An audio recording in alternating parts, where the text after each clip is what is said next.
herri hau sortzen segidezagun, euskaratik ta euskara.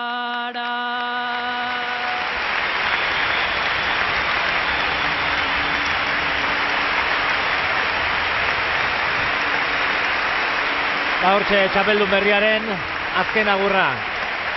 Denak unkituta. Plazerra izan da gaurkoa. Plazerrutxa.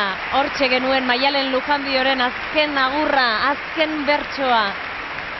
Bersolari txapelduna, Euskal Herriko txapeldun berriaren azken agurra.